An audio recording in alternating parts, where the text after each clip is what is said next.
So, ayun nga, pinanganak yung sister ko ng October 1974. Tapos, about siguro mga 1 year old na siya noon nung naka-experience kami ng kakaiba dito sa bahay na to. Or, should I say, siya, yung kapatid ko na bunso nga. Siguro mga 3 years old, siguro 2 years old. So, nakakaintindi na siya. She's my daughter, my third child, and she was a smart kid that time. She always smiles at people, even if she doesn't know the people saying he's a nice girl. Yun, ganun nga. Sabay, sama-sama kami natutulog sa room. Nakabukas ang ang lampshade. Hindi ko alam kung anong oras na yun kasi that time ang mga taga-probinsya naman natutulog ng mga 8 o'clock, 9 o'clock, nakahiga na. So siguro mga bandang past 12 yon o madaling araw na, mga launa or 1 a.m. Natutulog kami sa kabilang kwarto kasi, no? Ating gabi na, siguro 30 minutes na pagkatapos yung matulog, bigla nang sisigaw si Bubot kasi na, ayaw ko, liwanag. Bigla lang kaming magugulat dahil bigla siyang iiyak. Iyak siya ng iyak, ang lakas-lakas. Daddy, mami, tapos biglang babango kami lahat eh. Pupunta kami doon, tapos si Bubot naman, kung nandyan si Kuya Darlo, yung daddy niya, kukunin siya, dadalhin siya sa balikat, no? So ang gagawin ng father ko, bubuksan niya yung main light para maging maliwanag, tapos kakausapin namin siya. Hindi siya makapagsalita dahil iyak pa rin siya ng iyak. Ngayon, pagka ang gagawin ng mother ko naman, painumin siya ng water para to calm her down, na mapakalma siya, para mawala yung takot. Dahil apparently, kitang-kita mo dun sa bata na takot na takot. In the middle of the night, she screamed very loud. I just got her out of the crib and then carry her. And then I said, it will be all... It's okay. Nobody will hurt you. That's what I said. I told her. Ang sasabihin lang niya, nakakasilaw.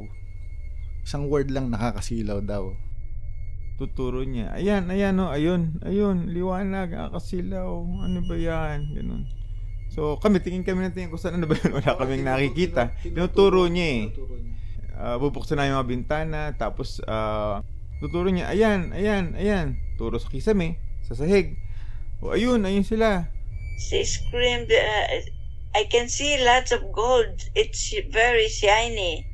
I cannot look at it. Somebody is showing me lots of gold. Nung una nga, akala namin, kung sinasabi niya na liwanag, nakakasilaw na liwanag, pinatay namin yung lampshade. Ayan, wala na yung liwanag.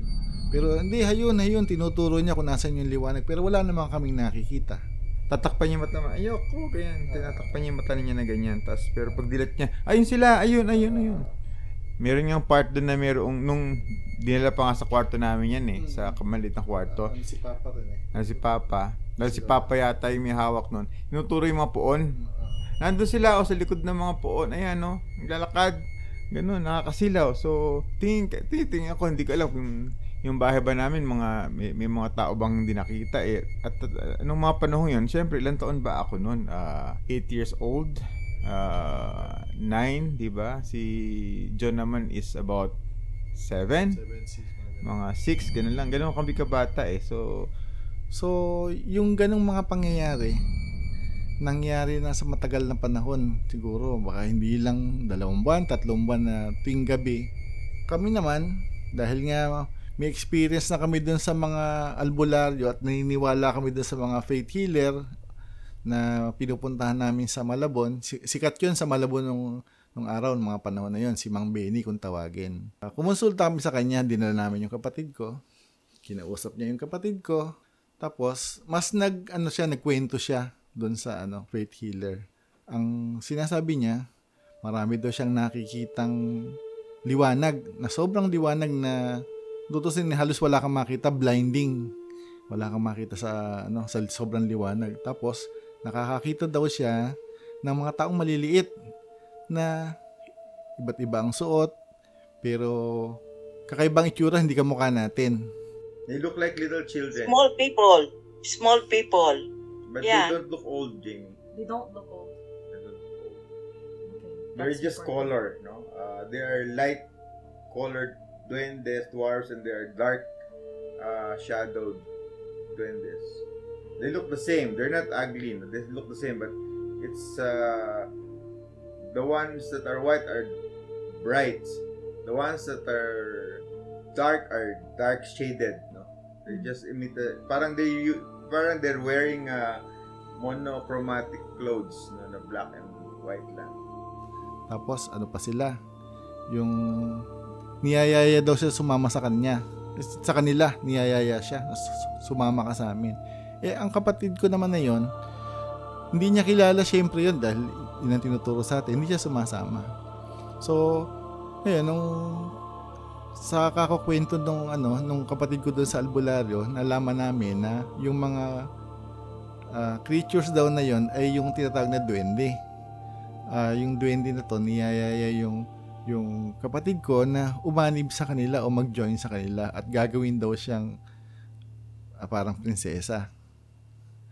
Ganun. So, binigyan siya ng mga bulong o yung sinasabi ko kanina na pininom siya ng tubig na may dasal o may orasyon.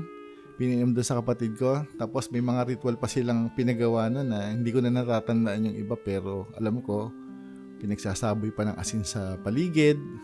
O tapos may binigay na parang isang pouch na napakaliit na may laman na parang galing yata sa bark ng kahoy yon na dinasalan din ng albularyo. Nilalagay naman sa ilalim ng unan niya.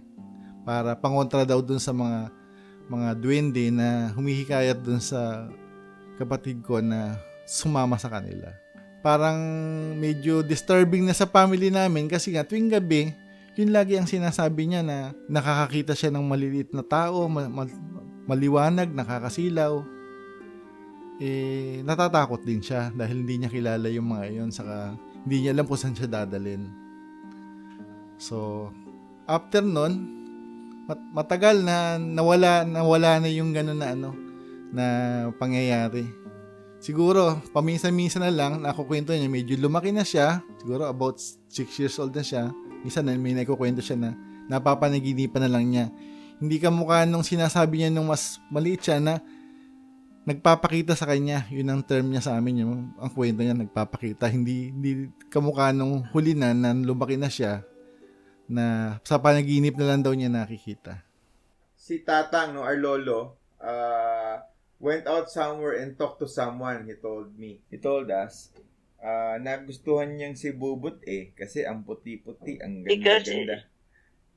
And then- tsaka lagi nakatawa. And then si Tatang, sabi niya sa amin, paano na-solve? Pinakausapan ko na apo ko yan, tapos lubayan na. Sinabi naman sa kanya, hindi naman kukunin talaga, natutuwa lang kasi ang cute-cute. Oo. Nakiusap siya. Kasi kaibigan natin yung mga yan, apo ko yan. So, yun ang nangyari. That's what I know. Because years later, we never got to a faith healer. Our lolo went out to go to that place and said, I talked to them, no? I spoke to them. It just disappeared. Right? Yeah. At first, I was scared. But when Tatang talked to the dwarfs, he said, it's okay. And they're gone. I thought, Tatang told us that he drove away the dwarfs. I'm thankful, of course, that Bobot is not awakened by these small people. Hindi ko alam kung ito ang dahilan dahil yung likod ng bahayan namin dito ay masukal, maraming puno, parang gubat, no? Walang mga bahay. Walang mga bahay pa dito. Tahimik-tahimik pa. Walang ilaw. siguro a few meters round at the back ng huling bahay dito. Ano na yun, parang gubat na yun. So, kami nila John, Kuya John mo, paghapon, naglalaro kami doon. Si Bubut, Ate Bubut mo, sumusunod yan kasi bata 2 years old, 3 years old. So, kalaro lang namin, naglalaro kami. Iniikot lang yung mga puno. Siya ay, kasunod naman namin siya. Umaakit kami sa puno. Tapos siya, sa baba lang siya. Tapos nakatingin na sa amin. Si Ate Bubut mo, pagka-puti-puting bata nung araw yan. Kaya, ang suspicion namin baka nakursunadahan ng mga duwende. Dahil, ang puti-puting bata yung araw at Kung titingnan mo siya, para siyang Japanese doll kung tawagin nga ng mga lola niya. mukha siyang manika. Kaya ang sabi ng lolo namin ay nagustuhan ng mga duwende kaya Laman lupa. ng mga laman lupa. Kaya sinundan siya sa bahay namin at inaaya siya maging kasama nila. Pero pwedeng kaya na gustuhan din si Bubut o na parang napili kung ano man ang matatawag doon sa na kursunadahan nga yung sinasabi kasi yun ang aming great granddad at yung father niya ay may mga malapit sa mga duwende. So maaring nagkaroon ng relasyon yung mga pagkakataon na nasa dugo namin talaga yung lapitin ng mga ganong elemento. Yung word nga tan is lapitin tayo ng mga elementong yan dahil hindi nalilimit yung istoryang yan, yung mga Na experience sa hanggang ganito. Hindi lang kay Bubut, hindi lang sa lolo namin, hindi lang sa Tita Nelly mo. May mga iba pang part ng pamilya namin na naka-experience, nakaranas ito in the course of their lives, no, nung unang panahon.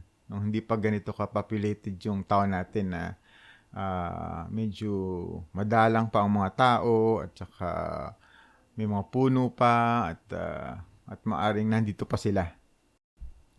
Kaya yung pamilya natin medyo kundi man pikutin ay lapitin Lapitin. ng mga elemento.